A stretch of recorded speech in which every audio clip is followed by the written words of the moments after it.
డబ్బు, అనారోగ్యం, ఉద్యోగం, వ్యాపారం, అప్పులతో బాధపడుతున్నారా? మీకోసమే launch your future program. Hi, I am Anjali, chartered accountant. ఈ ఎలక్షన్స్ ఏ విధంగా ఇంపాక్ట్ చేస్తాయి? నౌడేస్ ఎలక్షన్స్ అంటే not only politically, tax issues and cash related, అంటే ఈ ఎలక్షన్స్ కోడ్ వల్ల క్యాష్ క్యారీ చేయొచ్చా లేదా, ఇలాంటి ఇష్యూస్ ఇవన్నీ కూడా ఎలా ఇంపాక్ట్ చేస్తాయి పీపుల్ని, అండ్ మనం తీసుకోవాల్సిన జాగ్రత్తలు ఏంటి ఒకసారి చూద్దాం. ఫస్ట్, ఎలక్షన్ కోడ్ 50,000కి మించి క్యాష్ని క్యారీ చేయకూడదు ఎలక్షన్స్ టైంలో, ఎలక్షన్స్ ముందు కూడా. అండ్ 10,000 న్యూ థింగ్స్ అనమాట. ఎవరైనా కొత్త వస్తువులు కొనుక్కున్నప్పుడు 10,000 వాల్యూ అంతకంటే ఎక్కువ ఉన్నా కూడా సీజ్ చేస్తారు. సీజ్ చేయకుండా ఉండాలి అంటే ఏం చేయాలి? ప్రాపర్ డాక్యుమెంట్స్ మనతో పాటు క్యారీ చేయాలి. ఫర్ ఎగ్జాంపుల్, మనకి 50,000 కంటే ఎక్కువ క్యాష్ తీసుకెళ్తున్నాం ఏదో పర్పస్ కోసం, విత్డ్రా చేసాం, బ్యాంక్ స్టేట్మెంట్, బ్యాంక్ స్లిప్స్ అవన్నీ కూడా చూసుకోవాలి. అవి ఎలక్షన్ పర్పస్ కోసం కాదు, మా పర్సనల్ యూసేజ్ కోసం అని చెప్పి ప్రూవ్ చేసే బాధ్యత మనదే. వాళ్ళు వినరు. డెఫినెట్గా మన డాక్యుమెంట్ చూపించి, లేకపోతే మన పర్పస్ కోసం అవి సాటిస్ఫై చేసేలాగా ఉండాలి. మన డాక్యుమెంట్స్ మన పర్పస్ని సాటిస్ఫై చేసే విధంగా. ఎలక్షన్స్ కోసం అని చెప్పి ప్రూవ్ అయితే మాత్రం నాట్ ఓన్లీ అమౌంట్ సీజ్ చేయడం, తగిన జైలు శిక్ష అట్లాంటివి కూడా ఉంటుంది. సో అండ్ ఆ టైంలో కొత్త వస్తువులు కొనడం, ఆ కొత్త వస్తువులు క్యారీ చేయడం కూడా రిస్ట్రిక్ట్ చేయడం మంచిది. మరి ఒకవేళ ఫంక్షన్స్, మ్యారేజెస్ లేకపోతే వేరే వేరే ఫంక్షన్స్ వచ్చినప్పుడు న్యూ గిఫ్ట్గా ఇవ్వడం కోసం వస్తువులో లేకపోతే క్యాష్ క్యారీ చేయాల్సిన పరిస్థితి వస్తుంది. అప్పుడు ఏం చేయాలి? సింపుల్, మా ఇన్విటేషన్ కార్డు ఏదైతే ఉంటుందో దాన్ని క్యారీ చేయాలి. మీ పాన్ కార్డు, మీ ఆధార్ కార్డు, ఈ రెసిడెన్స్ ప్రూఫ్, ఈ దేనికోసం వచ్చారు ఆ ట్రావెలింగ్ బిల్స్, అట్లాంటివన్నీ సబ్మిట్ చేస్తే అట్లీస్ట్ వాళ్ళు సాటిస్ఫై అయితే కనుక వాళ్ళు వదిలేసే ఛాన్స్ ఉంటుంది. లేకపోతే అది కూడా ఇబ్బంది. ఈ టైంలో క్యాష్ గిఫ్ట్లు కానీ, వస్తు గిఫ్ట్లు కానీ అవాయిడ్ చేయడమే మంచిది. హ్యాపీగా ట్రాన్స్ఫర్ చేసుకోవడం, యూపీఐ ట్రాన్స్ఫర్ చేయడం చాలా happy. And not only that, మనకి ఇప్పుడు సీజ్ అయిన క్యాష్ మళ్ళీ తిరిగి ఇస్తారా అంటే డెఫినెట్గా ఇవ్వరు. మనం ప్రూవ్ చేసుకుంటేనే తప్ప డెఫినెట్గా ఇవ్వరు. ముందైతే సీజ్ చేస్తారు, కోర్టు డైరెక్షన్స్ ఇస్తుంది ఆ అమౌంట్ని ఎలా ప్రాపర్గా డిపాజిట్ చేయాలి వేరే అకౌంట్లో అని. మనం ప్రూవ్ చేసుకున్న తర్వాత మాత్రమే తిరిగి మనకి రిటర్న్ ఇస్తారు, వెంటనే కూడా ఇవ్వరు. ప్రూవ్ చేసుకోకపోతే అది కోర్టుకే వెళ్ళిపోతుంది, అది స్టేట్కే వెళ్ళిపోతుంది. సో ఈ ఎలక్షన్స్ వల్ల ఇంకే విధమైన ఇంపాక్ట్ ఉంటుంది? ట్యాక్స్ ఇంపాక్ట్ ఉంటుందా అంటే 100% ఉంటుంది.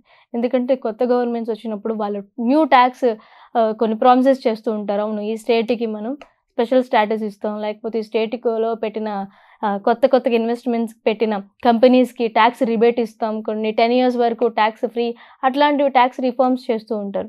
అట్లాంటి వాటి వల్ల కొత్త కంపెనీస్ ఇన్వెస్ట్ చేయడానికి, పలానా స్టేట్లో ఇన్వెస్ట్ చేయడానికి, లేకపోతే పలానా సెంట్రల్ గవర్నమెంట్ అండర్లో ఇన్వెస్ట్ చేయడానికి ఇంట్రెస్ట్ చూపిస్తూ ఉంటాయి. అట్లాంటప్పుడు మనకి గ్రోత్ పెరుగుతుంది, ఎకనామీ పెరుగుతుంది.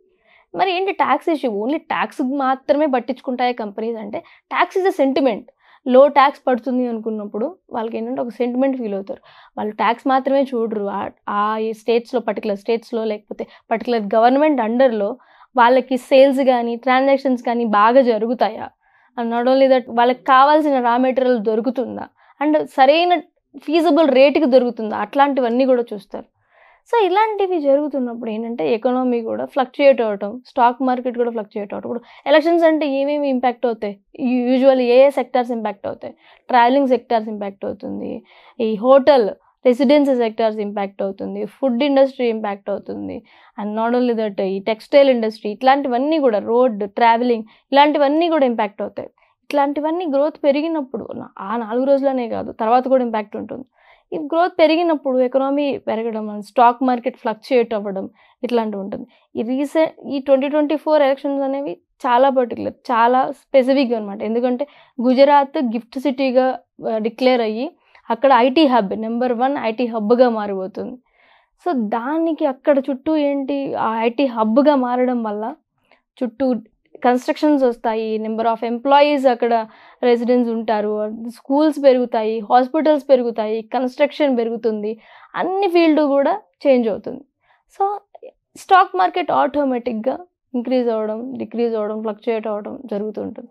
దీన్ని దృష్టిలో పెట్టుకుని మనం ఏ సెక్టార్లో ఇన్వెస్ట్ చేయాలి, ఏ సెక్టార్లోంచి ఇన్వెస్ట్ చేయకూడదు, ఏది ఎక్కువ వాలటిలిటీ ఉంటుంది, అట్లాంటివి కూడా మనం కన్సిడర్ చేయాల్సి ఉంటుంది. ఈ ఎలక్షన్స్ ఓన్లీ స్టాక్ మార్కెట్ని ఇంపాక్ట్ చేస్తాయా, లేకపోతే స్మాల్ బిజినెస్ కూడా ఇంపాక్ట్ చేస్తాయి అంటే 100% స్మాల్ బిజినెస్ని కూడా ఇంపాక్ట్ చేస్తాయి. స్టాక్ మార్కెట్ అంటే లిస్ట్ అయిన కంపెనీస్, పెద్ద పెద్ద కంపెనీస్, హ్యూజ్ టర్న్ ఓవర్ ఉన్న కంపెనీస్, అవి మాత్రమేనా? కాదు కదా. స్టాక్ మార్కెట్ ఇండైరెక్ట్లీ ఈ స్మాల్ కంపెనీస్ని కూడా, స్మాల్ ఆర్గనైజేషన్ కానీ స్మాల్ ఇండస్ట్రీని కూడా ఇంపాక్ట్ చేస్తుంది. ఈ స్టాక్ మార్కెట్లో ఏదైతే ఎలా ఉంటుందంటే సింపుల్ ప్రోడక్ట్, చిన్న కంపెనీస్ యొక్క ప్రోడక్ట్స్ ఇవన్నీ మార్కెట్ ప్రైస్ని డిసైడ్ చేస్తాయి. ఇప్పుడు చిన్న కంపెనీస్ అన్నీ ఒక ప్రోడక్ట్ని ఒక మార్కెట్ ప్రైస్కి అమ్ముతున్నప్పుడు పెద్ద కంపెనీస్ ఆలోచిస్తాయి, రిఫార్మ్ చేసుకుంటాయి. సో దాట్ ఆ మార్కెట్ ప్రైస్ రివైజ్ చేసుకోవడం వలన స్టాక్ మార్కెట్ అనేది డెఫినెట్గా ఫ్లక్చుయేట్ అవుతుంది. కొత్త గవర్నమెంట్, ఏ గవర్నమెంట్ వచ్చినా కూడా డెఫినెట్గా కొత్త బిజినెస్ పెట్టే వాళ్ళకి మంచి రిబేట్స్ కానీ, వాళ్ళ ట్యాక్స్ బెనిఫిట్స్ కానీ, వాళ్ళకి కావాల్సి వచ్చిన ఈ సబ్సిడీస్ కానీ ఇంట్రడ్యూస్ చేస్తుంది. So this is a perfect time. ఎవరైతే బిజినెస్ పెట్టాలనుకుంటున్నారో ఇప్పుడు ఈ టైంలో పెట్టడం చాలా మంచిది. ఏ గవర్నమెంట్ రానివ్వండి, వాళ్ళు డెఫినెట్గా ఇంప్రూవ్ చేయాలి, మన స్టేట్స్ని ఇంప్రూవ్ చేసుకోవాలనే ప్రయత్నిస్తారు. ఈ 2024 నుంచి చాలా ఇంపార్టెంట్ కాబట్టి.